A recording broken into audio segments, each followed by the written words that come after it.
The letter came on a Tuesday, and the paper was cheaper than any paper the house had known, and the seal was not a seal, but a smear of common wax pressed down with the flat of a thumb, and the hand that had written the direction was not her husband's hand, though it wished very much to be mistaken for it.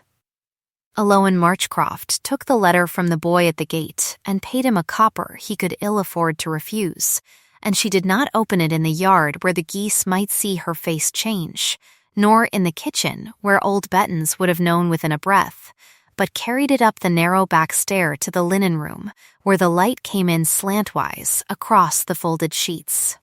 And there she broke the wax and read.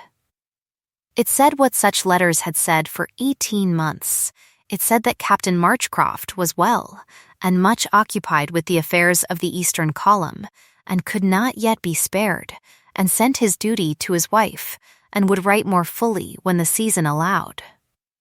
It was signed with his name in a hand that was almost, but not quite, his. She folded it 3 times, as she folded all his letters, and she put it in the small brass-cornered box on the shelf beside the others, and she closed the box, and she went down to see to the bread. That is where this story begins, though the beginning of it lay 4 years earlier, in a hall lit for a marriage, and the true beginning lay further back still, in a debt her father had signed and forgotten and died of, and to understand the price she paid, you must first understand the debt. But we shall come to that in its hour. For now, hold only the letter in the brass-cornered box,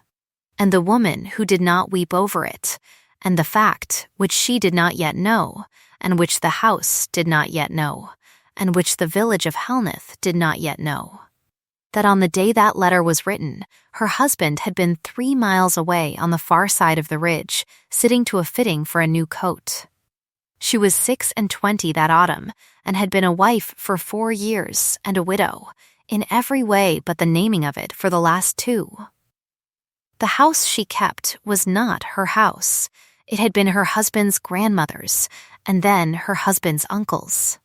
and then her husband's, and it had been promised to her upon the marriage in the plain and binding way such things were promised in those parts, which is to say by a spoken word before 3 witnesses, and a line ruled in the estate book. The estate book was kept by the steward Varon Occam, a small, tidy, tired man who had spent 30 years apologizing for the ambitions of others, and had none left of his own, and it was Varon who brought Alowan her allowance on the 1st of each month, counted out in coin upon the parlor table, and it was Varon who took away, at the end of each month, the paper on which she had accounted for its use. He was scrupulous. He was polite. He was so polite that a shrewder woman, or a less exhausted one, might have wondered why a man who had nothing to hide should trouble to hide it so carefully. Alowan did not wonder. She had learned young that suspicion is a coat that never quite fits a poor woman, and she had put the coat away in the same drawer as her mourning gloves and her mother's silver thimble, and she did not take it out. She had married Alaric Marchcroft in the spring of her 22nd year, and she had married him for the plainest reason a girl of her sort could have. Her father, dying, had signed a paper he did not read, and the paper had made a debt of the farm, and the debt had made a wife of the daughter. This is not a thing anyone said aloud. What was said aloud, at the wedding, was that Captain Marchcroft had done the Helneth farm a great kindness in taking a bride out of it without a portion, and that Alowan Ware, as she had been, was fortunate in her husband, and pretty enough for the country, if not for the town, and would no doubt learn in time to carry herself as the mistress of a good house should.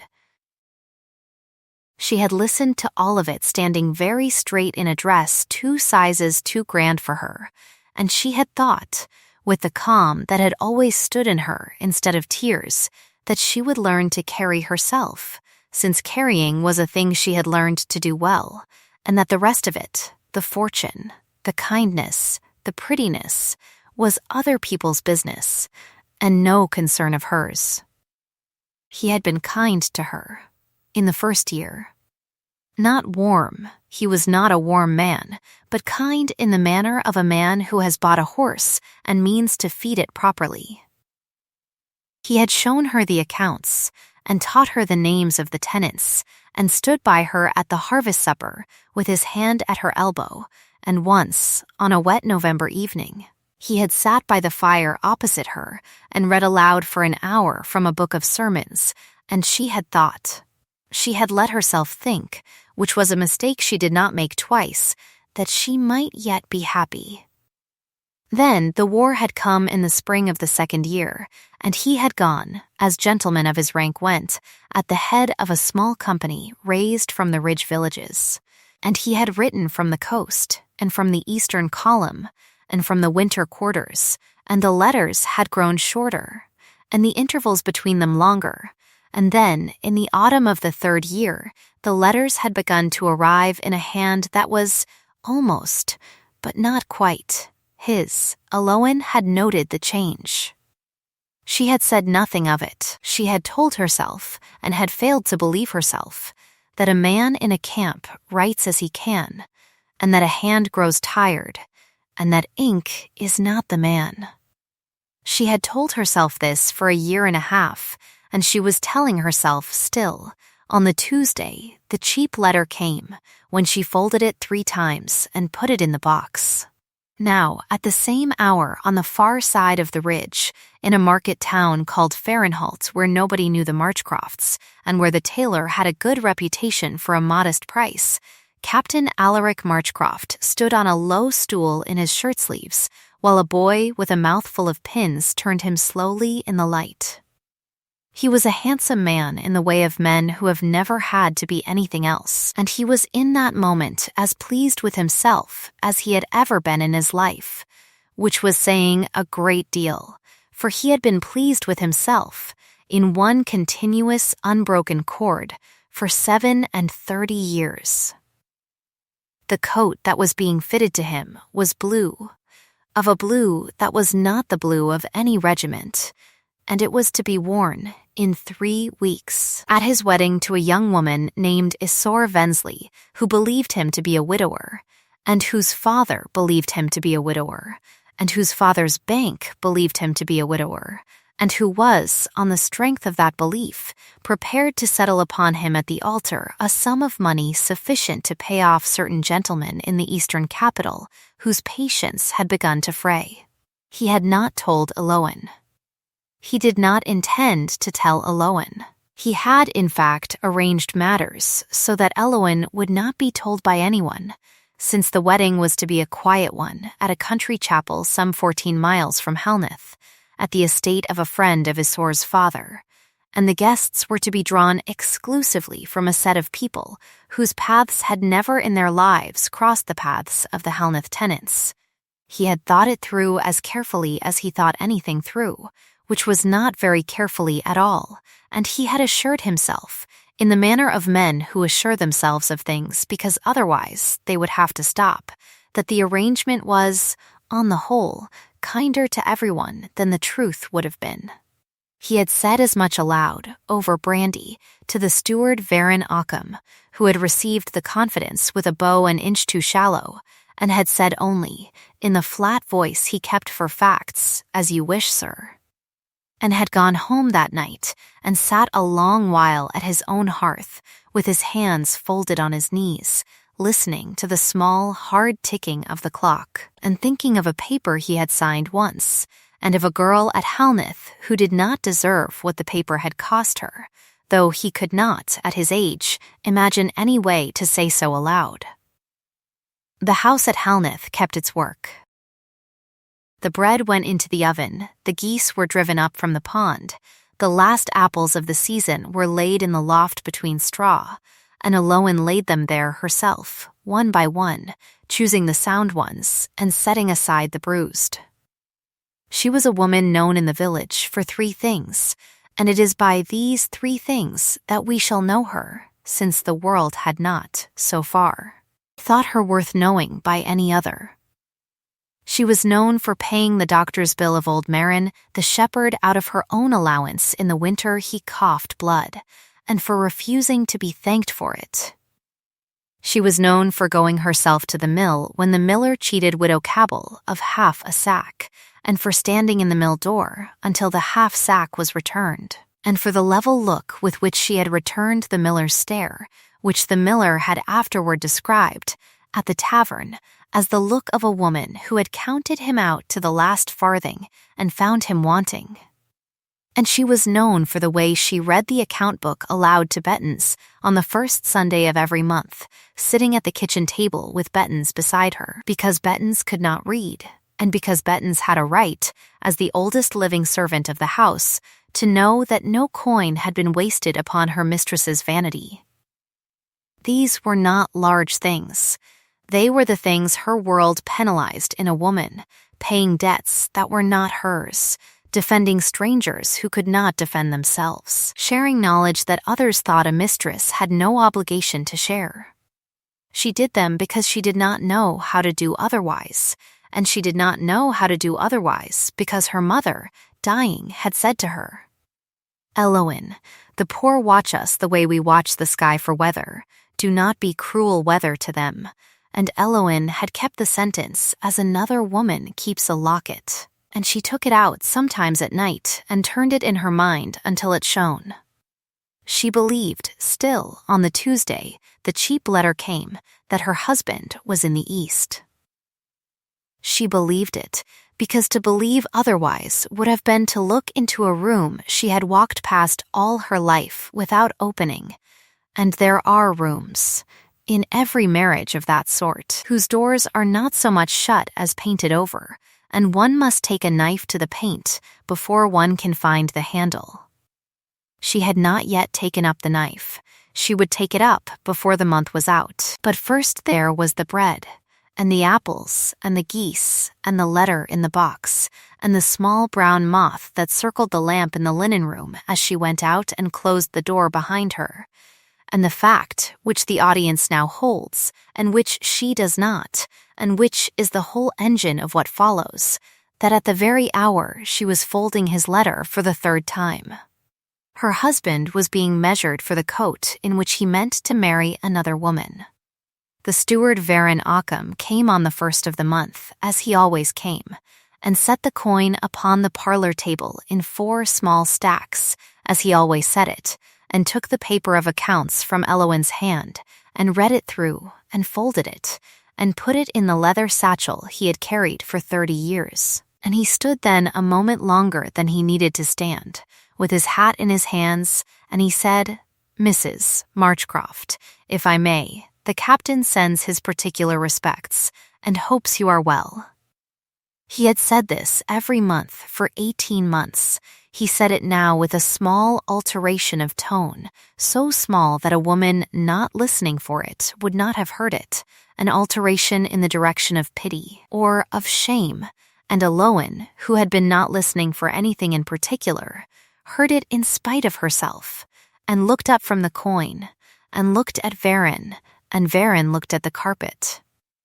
"Thank you, Miss Occam," she said, in the even voice she kept for such moments. "Pray tell him, when next you write, that I am well, and that the house is well, and that the tenants are well, and that we all shall be glad to see him home." Varon bowed. It was a bow an inch too shallow, and a half-breath too long, and he went out. Eloin sat a while at the parlor table with the 4 small stacks of coin before her, and she did not touch them. She was thinking, for the first time in 18 months, about how a man writes when he is tired. She was thinking about how a man's hand changes, and how a man's hand does not change, and about the smear of common wax on a cheap letter, and about the fact that a captain of an Eastern column would not, in the ordinary way of the service, be writing on such paper. She was thinking, without wishing to think it, about a room whose door had been painted over. And she stood up, at last, and she gathered the coin into her apron, and she went to put it in the small brass-cornered box on the shelf, and when she opened the box to put the coin in, she looked at the 18 folded letters lying in it, and she took out the last 3. And she carried them to the window, and she read them in the light, and she saw, for the first time, that the hand that had written them was not her husband's hand, and had never been her husband's hand, and she stood at the window a long while with the letters in her hand, and she did not weep. She had not wept when her father died, and she had not wept at her wedding, and she did not weep now. She folded the letters, and she put them back in the box, and she went down to the kitchen and asked Bettens for a cup of hot water with a slice of lemon in it, because she had a chill she wished to be rid of, and she sat at the kitchen table with her hands around the cup, and she said, "Half to Bettens and half to the wall. Bettens, when did the captain last send word by his own hand?" And Bettens, who was chopping onions, and who had been waiting 18 months to be asked such a question, and who had been afraid to volunteer the answer, put down her knife and wiped her hands and sat down opposite her mistress and said, "Ma'am, if you want the truth of it, I have not seen his hand upon a letter since the summer before last." And Eloin said, "That is what I thought."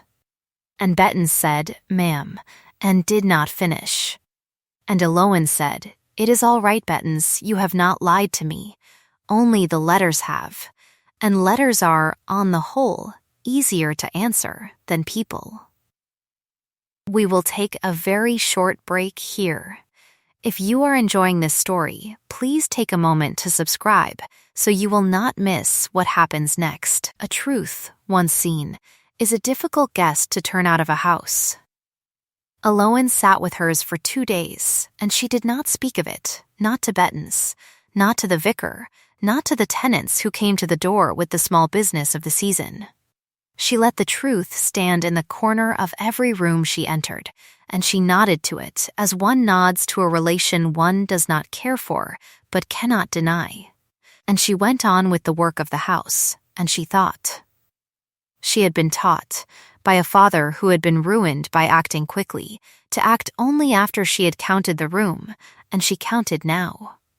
She counted the 18 letters in the box, and the 18 small alterations of Varen's tone, and the 4 years since her marriage, and the 2 years since her husband had last set foot in Helnith, and she counted the tenants who depended upon the house, and the servants who depended upon the tenants, and she counted, last, the promise she had made her mother about cruel weather,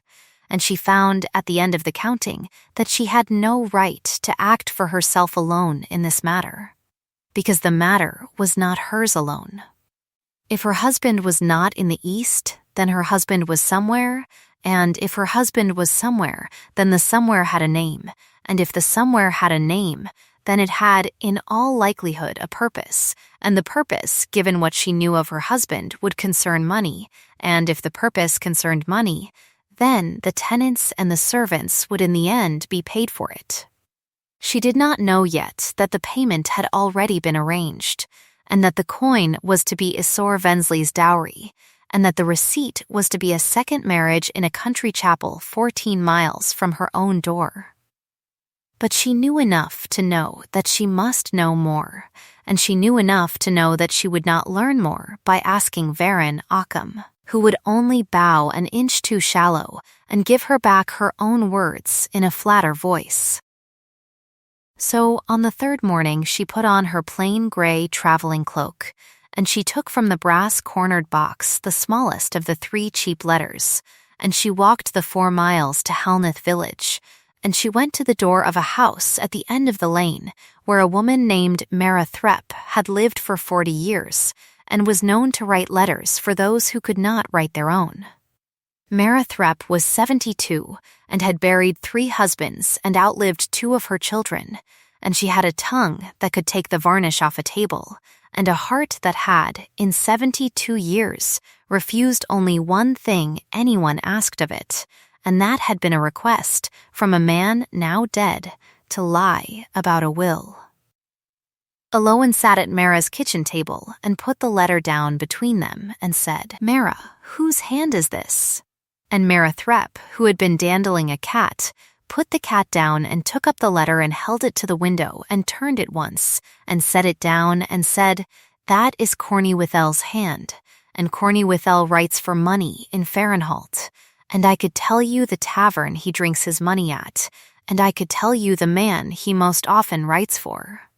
Though I will not tell you the last unless you tell me first why you are asking." And Eloin said, "Because the man he most often writes for is, I believe, my husband." And Merathrep looked at her a long moment, and she said, in a voice that was not soft but was not hard either, "Then, my dear, you had better sit still, for I have been afraid of this hour for a 12-month, and I would rather tell it slowly than badly." And she told it slowly. She told Eloin that Alaric Marchcroft had been seen at Farenholt 7 times in the past year that Mara knew of, and no doubt many more that she did not, and that he was known there under his own name, and that he kept company there with a family called Vensley, who were in trade in a large way in the eastern capital, and who had a daughter of 19 named Isor, and that Isor Vensley was to be married in 3 weeks in a country chapel at the Vensley estate at Prattlemere to a gentleman whom the Vensleys believed to be a widower of good family, and that the gentleman was Alaric Marchcroft, and that Merathrep had known this for a month and had not slept well for a month, and that she had come 3 times to the edge of the Helmeth Road to walk to the house and tell Eloin, and had turned back 3 times because she had not known what a woman could do with such a thing once she was told, and that she was sorry, and that she was old, and that she would say what she had said again to any face that was needed, at any hour, at any door. And Eloin sat with her hands folded in her lap, and she did not weep, and she did not stand up, and she did not raise her voice, and she said only, when Mara had finished, "Mara, will you write for me a letter to the housekeeper at Prattlemere, and ask her, in a woman's plain words, whether the household requires an extra pair of hands for the wedding of Miss Vensley, since a girl of my acquaintance in Helmeth is in want of a place?" And Merathrep looked at her for a long, slow moment, and she said, "Eloin Marchcroft, you are your mother's daughter to the last stitch." And Eloin said, "I hope so." And Mara wrote the letter, and Eloin carried it home, and posted it that afternoon, and the answer came back within a week, and the answer said that yes, the household at Prattlemere would be glad of an extra pair of hands on the evening of the 18th, and that the girl was to present herself at the servant's door at 4 o'clock in a clean apron, and would be paid 1 shilling and 6pence for the night's work. Now, there is a thing that must be said here before the 18th arrives about what Eloin Marchcroft chose, and why. She did not choose to write to her husband. She had considered it on the night after Merathrep's kitchen, and she had rejected it for reasons that were plain to her, though they would not, perhaps, have been plain to a woman of a different sort.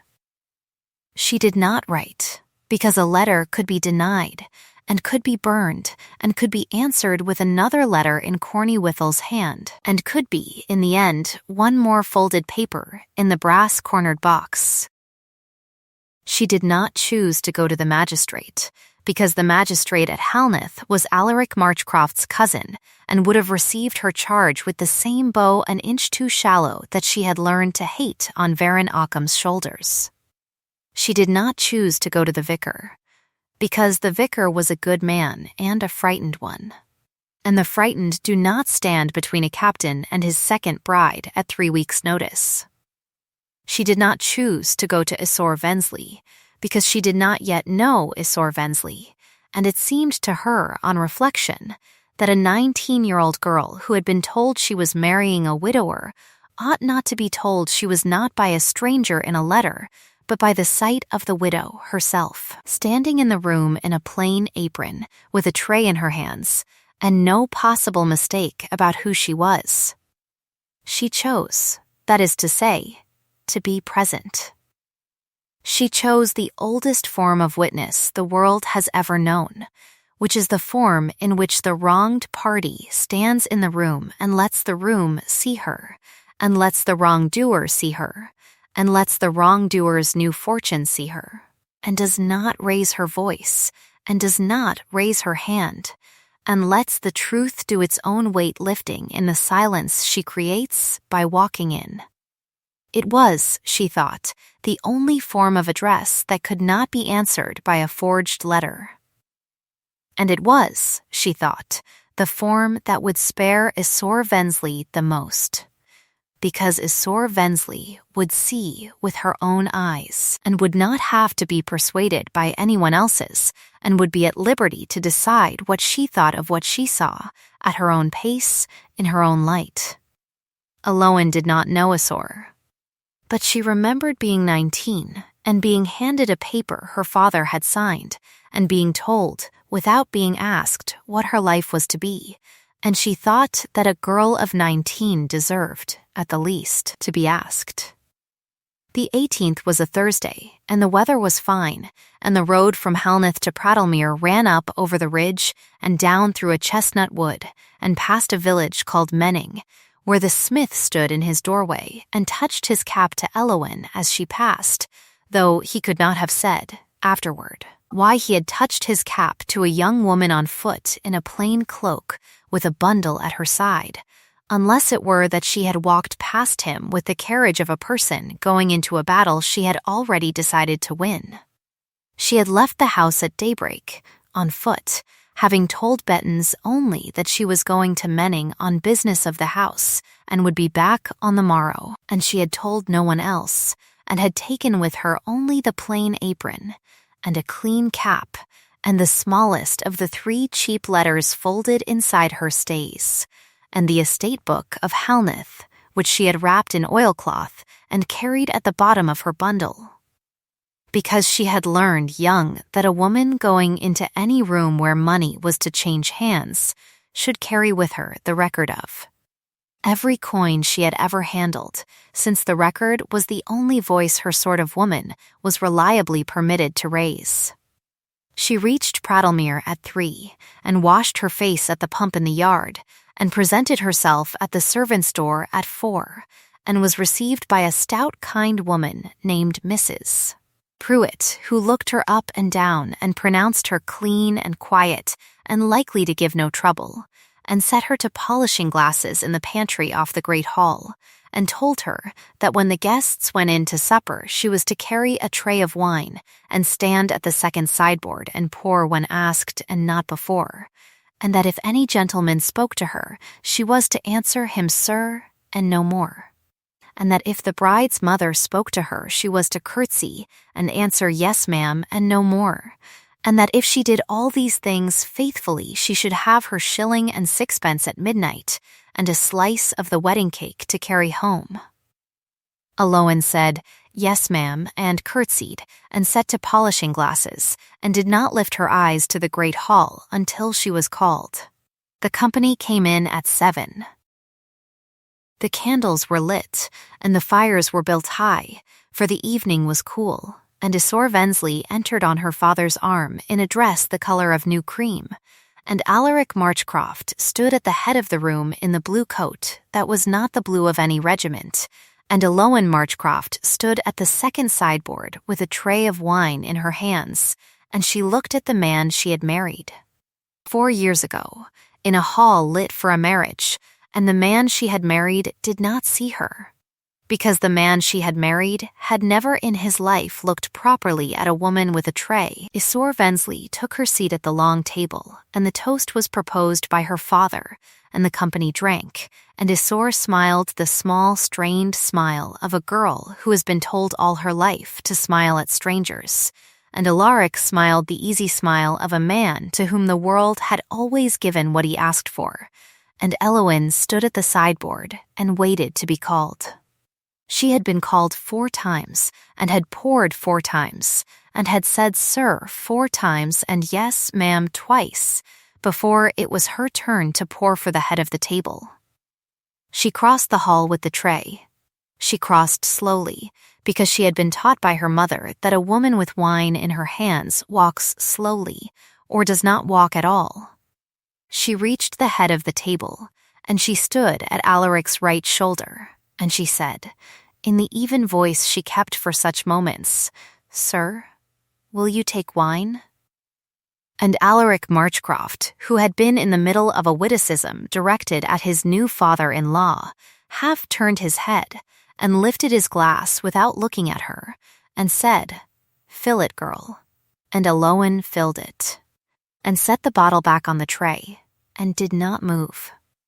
She stood at his shoulder with the tray in her hands, and she did not move, and after a moment, Alaric, who had a countryman's instinct for the presence of anything that was not moving when it should have moved, turned his head again, and looked at her, and the wine in his glass shook once, very slightly, and steadied, and he set the glass down with the care of a man setting down a live coal, and he said, in a voice that was almost his and not quite, "Eloin and Isor Vensley." At his other shoulder, in the dress the color of new cream, looked up from her plate, and looked at the servant, and looked at her bridegroom, and looked at the servant again, and said, in a small clear voice that carried the whole length of the table, "Sir, do you know this woman?" The table did not go silent all at once. It went silent in the way a field goes silent when a hawk crosses it, one conversation at a time, moving outward from the head, each guest hearing a hush at their neighbor's mouth and falling silent in turn out of the pure instinct of the herd. By the time the silence reached the foot of the table, 32 people were looking at the head of it, and at the servant standing at the captain's shoulder with a tray in her hands, and at the bride in the cream-colored dress with her small clear question hanging in the air between them. Alaric did not answer at once. He sat with his hand upon the stem of the glass and his eyes upon the tablecloth, and Eloin, standing beside him with the tray, could see the pulse in his throat count itself out. 1, 2, 3, 4. And she counted with him, and at the 5th beat he lifted his head, and he looked at Isor, and he said, "She is a woman from the Halnath country. I have known her people. I did not expect to see her here." And Isor Vensley, whom he had chosen for her dowry and not for her wits, and had thereby made the ordinary mistake of his sort, looked at him with a 19-year-old's steady, untrained gaze, and said, "That is not what I asked, sir." And Aloan, who had rehearsed nothing, and who had walked 4 miles at daybreak and 8 miles the day before, and had polished glasses for 3 hours, and had said "sir" 4 times, and had come to the head of a table she had no right in law or custom to stand at, set the tray down upon the sideboard behind her without turning her head, and she put her hands together at her waist, and she said, in the voice she had used to Betton's over the cup of hot water, "Miss Vensley, my name is Aloan Marchcroft. I was married to this gentleman 4 years ago last spring in the parish church of Halnath before witnesses whose names I can give you and whose signatures stand in the register still. I did not come here to shame you. I came here because I could not think of a kinder way to tell you what I have to tell you than to let you see me with your own eyes. Before any paper was signed that could not be unsigned. I ask your pardon for the manner of it. I do not ask his." There was a sound, then, from the middle of the table that was neither a gasp nor a word, but the small involuntary sound a man makes when he has been holding his breath without knowing it, and it came from Varon Occam, who had been placed by some careless hand at the 7th chair on the left, and who now stood up, very slowly, and pushed his chair back, and stood behind it with his hands on its rail, and he said, in the flat voice he kept for facts, "It is true. I have carried the letters. I have carried the coin. I have carried the lie for 18 months, and I have been paid for it, and I ask no man's forgiveness, and I make no defense. But it is true, and Mrs. Marchcroft has said it as it is, and I will say the rest of it if I am asked." Alaric did not look at him. Alaric was still looking at the tablecloth. Miss Vensley, at the foot of the table, a large, florid, careful man who had made his money by knowing when to speak and when not to, set down his knife and folded his napkin and stood up and said, "Captain Marchcroft, be so good as to walk with me into the next room." And Alaric stood up, because there was nothing else he could do, and he walked the length of the great hall with his father-in-law that was not to be at his shoulder, and the door of the small parlor closed behind them, and the company at the table sat in the silence that followed, and did not speak, and did not eat, and did not touch their glasses, and only Isor Vensley, at the head of the table in the cream-colored dress, sat with her hands folded in her lap and her chin up, and she looked at Eloan Marchcroft standing at the sideboard, and Eloan Marchcroft looked back at her. And neither of them said anything, and the fire in the hearth behind them burned steadily on, indifferent to what it lit. It was Isor who moved first. She rose, in a manner that would have done credit to a woman twice her age, and she came round the head of the table, and she stopped in front of Eloan, and she said, quietly enough that only Eloan and the two nearest guests could hear her, "Mrs. Marchcroft, will you sit down with me?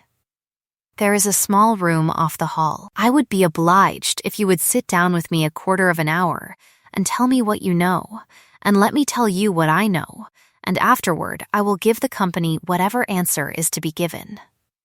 And Eloan, who had come prepared to be despised, and had steeled herself against every form of rage a bride might turn upon a wife, looked at the girl in the cream-colored dress, and she saw, with the small pity that overtakes the wronged when they meet the almost wronged, that Isor Vensley was not going to be cruel to her, and that Isor Vensley was not going to be cruel to herself, and that Isor Vensley was, in that moment, the most dignified person in the room, by a distance she could not have measured. And Eloan curtsied, plainly as a servant curtsies, and said, "Yes, Miss Vensley." Gladly, and the two of them walked out of the great hall together, the servant and the bride, and the small door closed behind them, and the company did not know where to look, and looked at their plates, and Mrs. Pruitt in the pantry, who had heard everything through the serving hatch, sat down on the stool by the copper and put her apron over her face and cried without a sound, because she had been in service 40 years and had seen many things, and had never before seen a young lady of quality walk out of her own wedding supper hand in hand with the wife of her betrothed. What passed in the small parlor between Eloan Marchcroft and Isor Vensley was, by the reckoning of both women afterward, the longest quarter of an hour of either of their lives. Eloan laid the estate book on the table and opened it to the page on which her marriage had been entered by her husband's own hand, in the days when he had still written his own hand, and Isor read it, and turned the page, and read the next, and asked one question, which was whether there had been any child of the marriage, and Eloan said no, there had not, and Isor nodded once,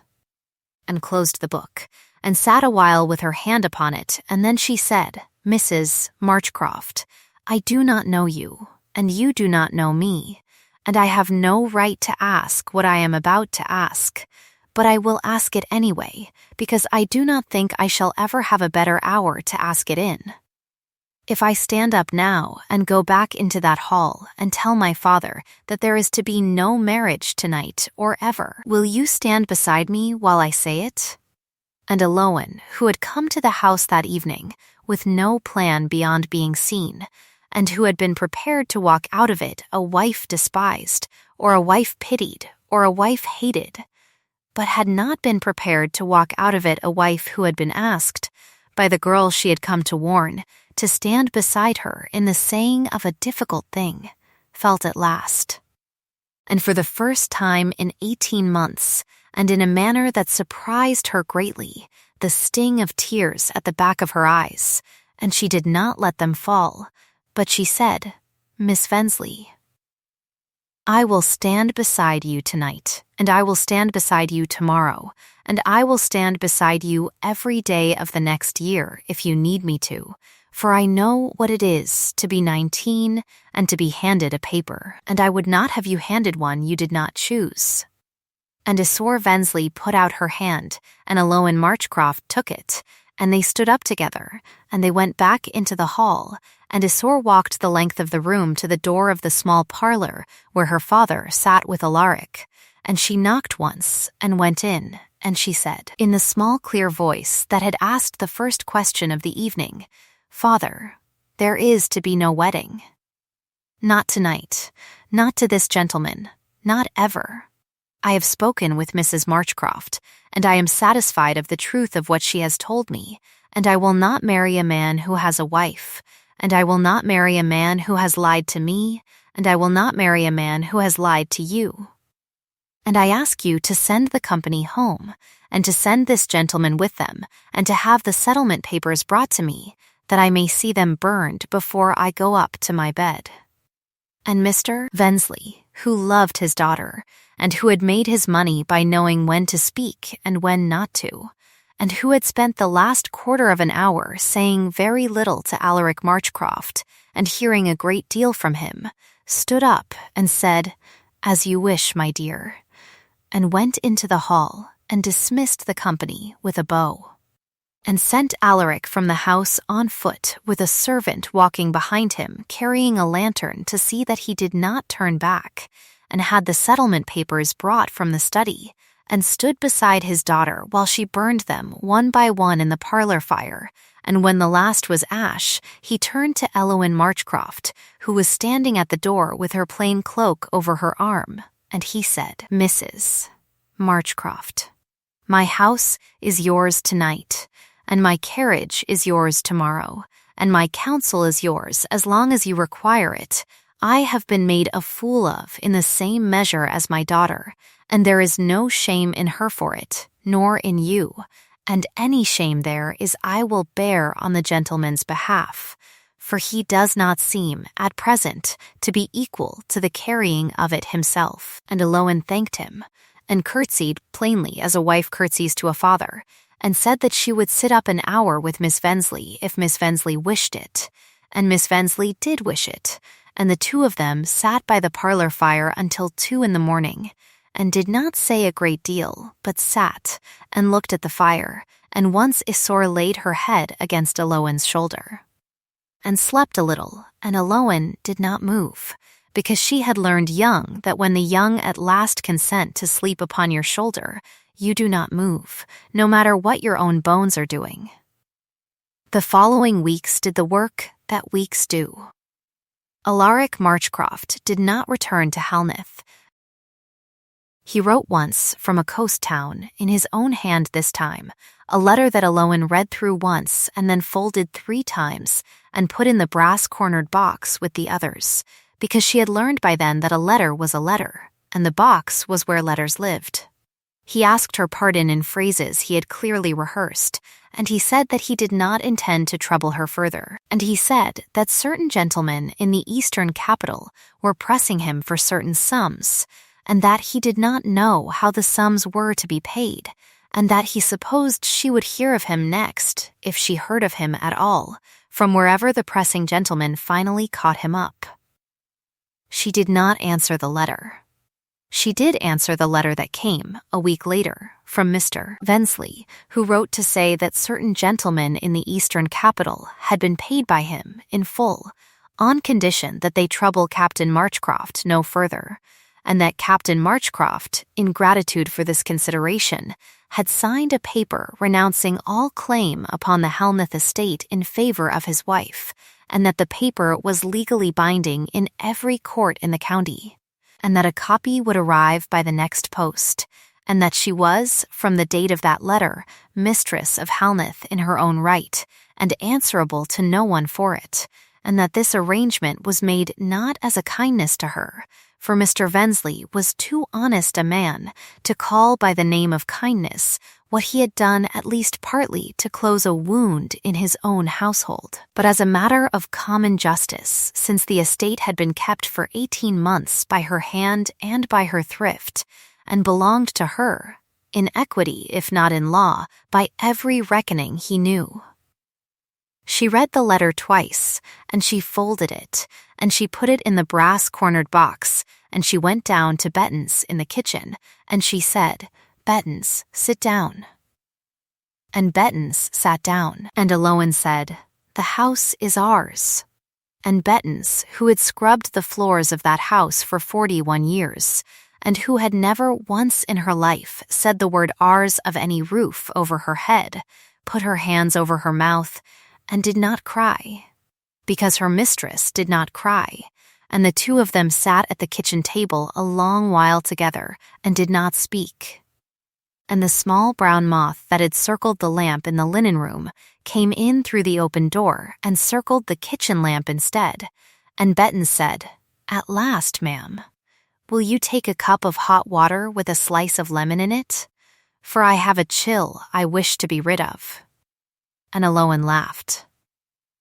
It was the first laugh, in that kitchen, in 18 months, and it was a small, dry laugh, but Bettens afterwards said it was the sweetest sound she had heard in her life, and she was 73 and had heard a great many. Baron Occam was dismissed from the service of the estate on the morning after the 18th by the hand of Mr. Vensley, who had been given the office by Eloin at her request, since she did not wish, she said, to look at Baron Occam's face across the parlor table on the 1st of the month for the rest of her life, and Baron went home to his cottage at the edge of the village, and sat by his own hearth, and did not go out again for a week, and when he did go out, he went to the churchyard, and stood a long while at the grave of his wife, who had been dead 19 years, and he said aloud, to her, what he had never said aloud to anyone in life, which was that he had signed a paper once for a captain, and had been paid for it, and had known it was wrong at the time, and had done it because he was afraid of what a man of that rank could do to a man of his, and that he had gone on doing it because a first cowardice makes a second easy, and a second a third, and that he was sorry, and that he was old, and that he would live out his days in the village quietly, and would not ask for pity, and would not accept any if it were offered. He was not offered any. But when old Marin the shepherd died that winter, and left no one to see to his sheep, it was Baron Occam who walked up the hill in the snow to fold them, and did not tell anyone, and did not stop doing it, and the village noted the fact, and did not speak of it, and did not, in the end, hold his old cowardice against him, with quite the same coldness it might otherwise have kept, though it did not forgive him either, and he did not ask it to. He died 4 years afterward, of a chill taken on the hill, and Eloin paid for his stone, and had cut on it only his name and his dates, and the words he did what he could at the last, which was as much as she was willing to promise for him, and as little as she was willing to withhold.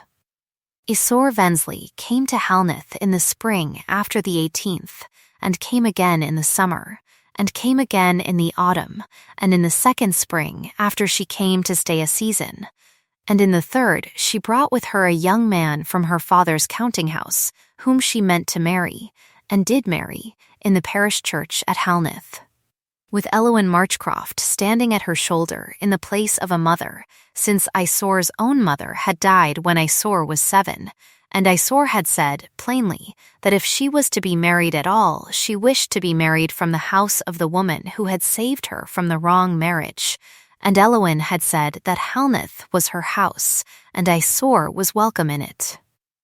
And the young man from the counting house turned out to be a decent, quiet, careful person, who loved Isor without display, and was loved by her without display, and the two of them settled in the eastern capital, and had, in the fullness of time, 3 children, the eldest of whom was a girl, and was named Eloin, and grew up calling the mistress of Halneth aunt,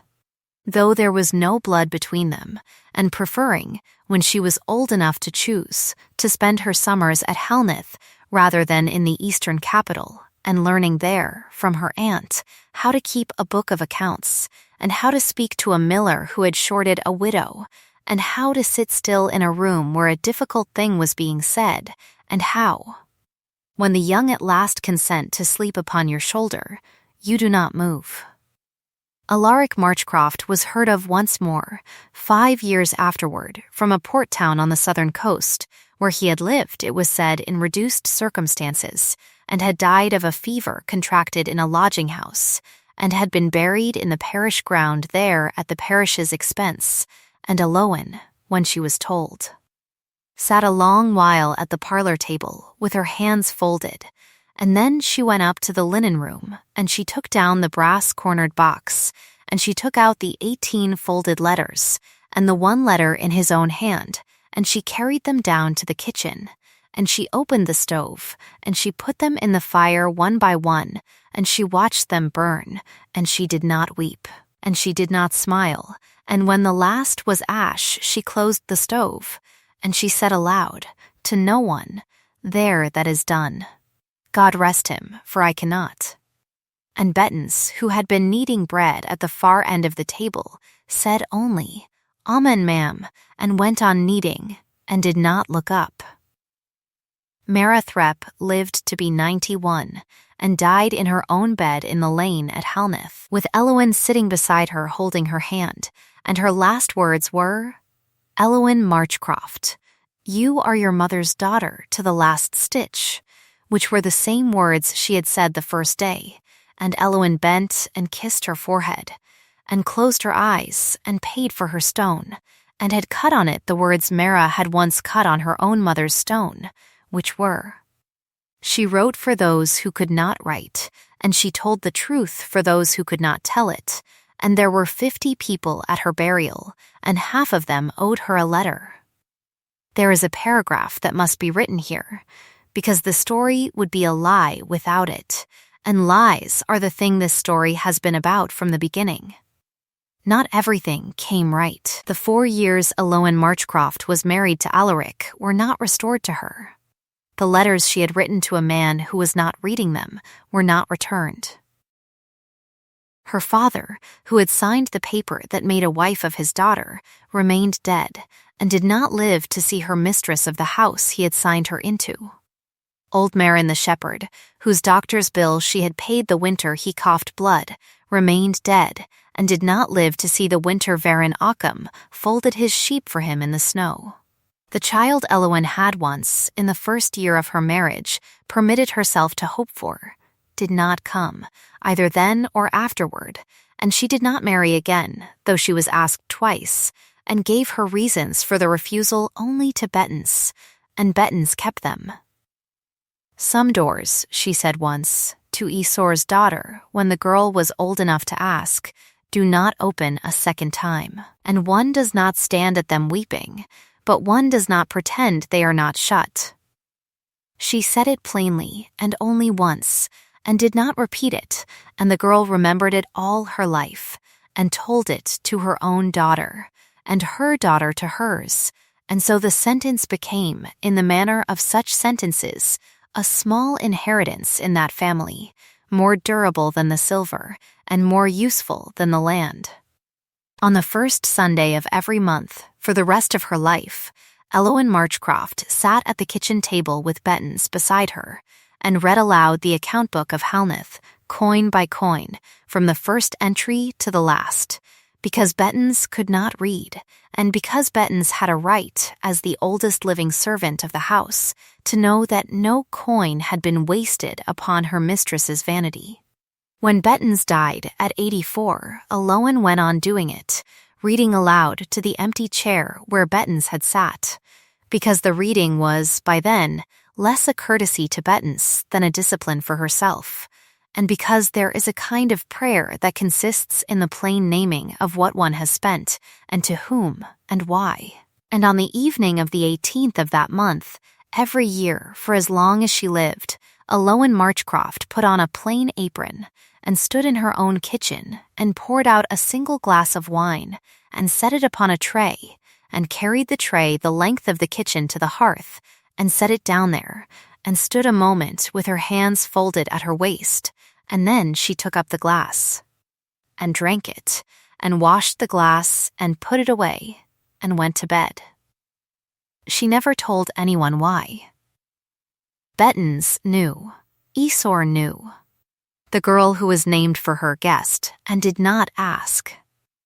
It was the small recurring rite of a woman who had learned that the world can be walked into on foot, in a plain cloak, with a tray in the hands, and that a truth carried in a plain apron will outweigh a lie carried in a blue coat that is not the blue of any regiment, and that the room, when one walks into it slowly, will in the end be quiet enough to hear a single clear voice ask the one question that matters.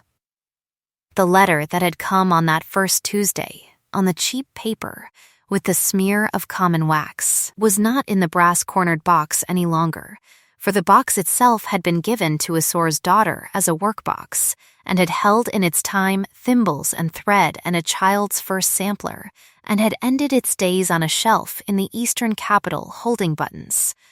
which was, Aloan thought when she heard of it, exactly the honorable end for a box that had once held 18 lies.